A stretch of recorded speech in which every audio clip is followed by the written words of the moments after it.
環球大戰線深入世界最前線，全球各地的觀眾朋友，大家好，我是葉思敏。今天主題要來關心到是伊朗不忍了，主動開戰了。這一次是朝着4線的戰場同步引爆，包括了飛彈炸了美軍的基地，還有無人機襲天然氣船，而且還是美國的天然氣船。油田港現在呢，全部都成了伊朗的新目標。這時候，川普氣壞了，揚言要全面開轟，這一場中東大戰 2.0 正式的引爆。今天會來做深度的剖析，先歡迎我們的在場來賓。首先歡迎國際情勢專家賴岳謙老師。主持人好，觀眾朋友大家好。前國安會副秘書長楊永明老師。思敏好，各位朋友好。好，還有陸軍退役少將李正杰將軍。思敏好，各位觀眾大家好。好，觀眾朋友，節目開始前，先幫我們的節目按讚。那麼，再次的提醒觀眾朋友，我們的會員頻道不是在寰宇新聞頻道，是在環球大戰線的主頻，按下加入就可以成為我們的戰友了。那一樣的，希望跟我互動，寫下思敏你在哪一個城市收看呢？我會親自的做回復，記得幫我們節目做分享。今天美伊戰事的3個主題，等一下請來賓火線話題幫我們特別做解析。第一個，伊朗跟胡塞組織現在從多線來出擊了，這一次一口氣，伊朗攻擊了4個方向。我們來看到這當中包括了在約旦的美軍基地、沙國的能源設施，甚至是埃及的港口，還有伊拉克的民兵據點，現在也接連遇襲，造成了多人死傷。美國的天然氣船也因此起火。伊朗現在到底是採取一個什麼樣的戰術呢？是在多線的戰術來消耗這個美國嗎？那麼他為什麼本來是被動的一個態度，現在轉為主動的開戰了呢？伊朗在想什麼？第二件事情來看到了，現在美沙也聯手空襲了在伊拉克的伊朗民兵基地，造成了多名武裝人員死亡之外，川普面對於伊朗這一波的大攻勢襲擊，他喊說非常生氣，輪到我們來開轟了。在此刻又傳出來自於路透社的報道，中國大陸提供了400套的防空系統給伊朗，美伊戰爭會不會全面爆發？伊朗美國的部分是真的敢來做一個大規模的報復行動嗎？最後我們來看到的是，包括了在油田跟能源命脈的部分，不管是沙國的油田、紅海的油輪到埃及天然氣港接連遇襲之外，包括了伊朗跟也門胡塞組織，他們掌控了現在2個海峽，關鍵海峽包括了荷姆茲跟紅海，海上的航道現在變成了戰爭的武器嗎？今天會做一個深度的解析。中東停火正式宣告是完全的破局了，美國跟伊朗之間的衝突不再是2國互轟，開始做全面的外溢了。戰火綿延到了多個地方，剛剛提到的約旦、沙烏地阿拉伯、埃及，甚至是在伊拉克，包括我們看到的美軍基地啊、石油設施、天然氣船，一直到港口、海上航道變成了跨國多戰線能源戰同步展開。趕快來看到細節。首先，在約旦的部分，伊朗向駐約旦的美軍基地發射了5枚的飛彈哦。第二線來看到沙烏地阿拉伯了，親伊朗的勢力跟胡塞組織，他們鎖定了當地的石油設施、煉油廠，紅海的油輪發動了新一波的攻擊。而且我們要知道，在沙烏地阿拉伯，基本上這邊的原油如果受到影響的話，是完全會影響到全球油價，會立刻受到衝擊的。第三線就是在埃及了，埃及它的當地的一個港口遭到伊朗的無人機攻擊，還包括打到了美資的這一艘天然氣船也遭到無人機攻擊而起火。另外，在美資的這個天然氣船的另外一旁邊，也有另外一艘天然氣船也因此受到了波及。來看一段現場最新畫面。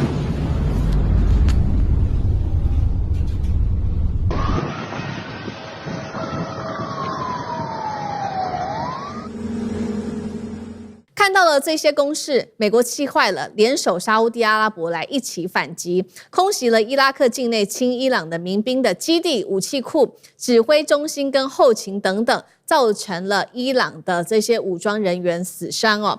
再來，我們就是看到了這次伊朗採的這個策略真的很不一樣。除了多線攻擊之外，我們看到呢，伊朗他也派出了透過胡塞組織，還有親伊朗民兵等等代理人來一起打這一場仗。我們剛剛說了，現在美國的部分已經氣壞了，川普公開喊話，接下來輪到我們去開轟了。NBC 最新的報道說，川普呢現在面臨一些麻煩，因為他認為他無法談判來結束這一場美伊衝突，所以他最新呢對幕僚們發標要求重新評估伊朗的軍事選項。而我們收到的另外一個最新消息是，美軍的中央司令部最新提議說要大舉的出擊哦，連炸伊朗14天。原因認為是因為美方認為打殘了伊朗才可以省下自己的攔截的彈藥。而另外一個變數則是來自於中國大陸了。路透的報道，中國可能向伊朗提供400套的防空飛彈發射系統嗎？好，今天我們會來做深度的剖析。先來請教酈將軍怎麼看了？不管是伊朗，不管是胡塞，現在同步開火，中東的4大戰場同時引爆。如何看伊朗的這一波多戰線的消耗戰的戰術？而且他為什麼突然間從被動變成主動，要來大規模引戰嗎？難道伊朗已經準備好下一波更大規模的戰爭嗎？那酈將軍怎麼看？我們要知道，任何一場這個作戰行動，一定有一個你的戰略目標是什麼，然後依據你的戰略目標，再來實施你的全程戰略的一個規劃，然後才是軍事的行動。我們先看美國，美國原來設定的戰略目標是什麼？原來設定的戰略目標，它是要推翻伊朗的神教政權，然後甚至於要叫伊朗來講的話，不可以再有核武設施等等。但是這是你的戰略目標。可是你後續來講的話，你的軍事行動支持不了，達不到你的戰略目標，所以你貿然的採取軍事行動，到現在就變成說是最後你沒辦法這個完成你的作戰任務哈。那我們反觀伊朗，這是很明顯的，我們看到這是伊朗這一波的打擊，是伊朗在主動打擊美國，而不是被迫反擊，跟之前3月份那次完全不一樣。3月份那次它是報復性的反擊，它是自衛的還擊哈，但這次伊朗是主動的攻擊。那伊朗的戰略目的是什麼？我跟你講，很簡單的一句話，他現在戰略目標很清楚，就是要有荷姆茲海峽的控制權。以後荷姆茲海峽歸他管，他可以借着荷姆茲海峽來掌控全球的經濟命脈。也就是說，除了說是我要在這個地方收錢之外，我隨時要封鎖就封鎖，我隨時要開放就開放。你美國還有你甚至於波灣這邊國家都必須這個聽我的話哈，按照話語權來實施。所以依據他這個戰略目標，你看他的戰略構想就很清楚了。在戰略構想，他打，然後之後是軍事行動，很明顯的，他現在是打2個目標，2個主要目標。我們看到說4線開戰、幾線開戰，最後歸根結底只有2個目標，第一個是美軍。對吧？打美軍是讓美軍沒有辦法對他還擊，但他最主要打的，你看都是能源設施。我們現在看到，不管是打這個伊朗，打這個約旦的美軍基地，這是美軍基地。除了美軍基地之外，我們看到他打沙國的能源設施，打埃及的港口，打這個紅海的油輪，是不是都在打能源設施？因為他很清楚，我軍事行動打能源設施，就會逼全球來講的話。能源的價格高漲，然後通貨膨脹，這是你美國你川普受不了的事情，所以我挑你的最弱點、最短板的地方來打。所以現在打這個能源設施，造成全球的通貨膨脹，造成對荷姆茲海峽更高的控制權，最後來逼美國就範哈。那之後我們看到伊朗這時候為什麼叫胡塞去動手打？很清楚，胡塞那邊可以控制紅海的這種曼德海峽，胡塞那邊哈。他現在也打了沙特這個在紅海的出海口叫鹽布港哈，很明顯也是打能源的命脈，包括到這個油輪，包括到出入港口，包括提煉設施，甚至於說重要的港口，他對這方面來攻擊，主要就是說讓伊朗跟胡塞2個聯手起來，讓這個油價繼續逼高，逼美國來就範。那現在很有趣的一件事情哦，這個川普怎麼會突然冒出說？中國支援給伊朗這個400枚的防空導彈，這就有模擬了哈。我的解讀是怎麼樣？我覺得中國不可能給伊朗這個400套的防空導彈哈，因為這個訊息是白宮自己講出來的，不是說是這個中國講的，也不是伊朗講的，是美國的媒體自己在這個報道出來。那是不是五角大廈故意放出這種風聲？為什麼要放出這種風聲呢？就是說，你看。中國支援他了，我現在飛機不能飛進去，不是我不去打，是中國這個在後面這個扯我們後腿，把這個防空武器給伊朗，讓我們這個增加我們去對伊朗的攻擊難度哈，所以不是我們不打，是因為中國的扯後腿，所以很明顯的甩鍋給中國，給自己找一個下台階，不再對伊朗攻擊的理由。所以我覺得從這件事情的訊息突然冒出來，我覺得更可以證明這個美國川普不敢也不能再對伊朗內陸實施發動更大的攻擊行動。好，那所以總結就是說，包括了伊朗跟這個也門胡塞組織，看到他們的戰略目標都很清楚了。除了將軍特別幫我們提到的打了美軍之外，還有美軍的後勤基地等等，再來就是能源設施。那麼另外一方面，同樣的問題，不知道賴老師又怎麼看哦？那再來就是說，伊朗為什麼這個時候從過去被動被美國打一下他就回擊，變成現在全面的主動要來引發這一場戰爭？難道是在為下一場更大的戰爭做好準備了嗎？那美國接下來會如何接招？賴老師又怎麼看？我覺得可能我們可以從不同的角度來思考問題啊。第一個就是您提到的有關於，這個傳出來說中國大陸提供400套這個監視型的導彈給伊朗，這是路透社的報道，不負責任的報道。川普也沒有說這個報道是屬實，他只說如果是真的話，他會不高興。那我們要問的就是說，那你川普為什麼不確定？那就是你的情報機構並沒有證實說這是為真。如果你的情報機構有證實說這是為真，這是真的新聞的話，那川普的態度就不會是這樣。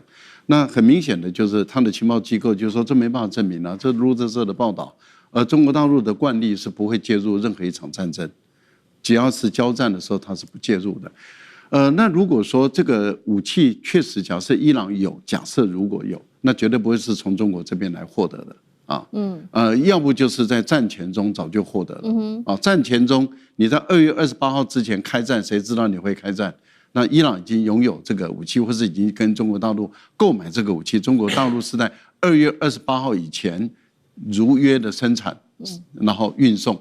那這個不違約，也不影響到我介入你們的戰爭，這是另外一回事。如果你伊朗是從第三方買到的話，那也不關我的事，那是你第三方買的。那當然，那要看我跟第三方簽的合約有沒有說可不可以轉讓的問題等等的。這個部分，川普自己都沒有把握，沒有把握的話，川普自己都說如果有我會不高興，所以一再強調，川普講的話是代表他的情報機構無法證實這是中國大陸所提供的。這另外一個部分裡面，就是我們要問的一個問題是在於，在過去，美國的川普為什麼突然間說我不打了？那是因為伊朗最後證明說他可以對於美國在海灣的地區所有的軍事基地，也就是包括約旦的軍事基地進行有效的攻擊，而那個攻擊是非常的準確。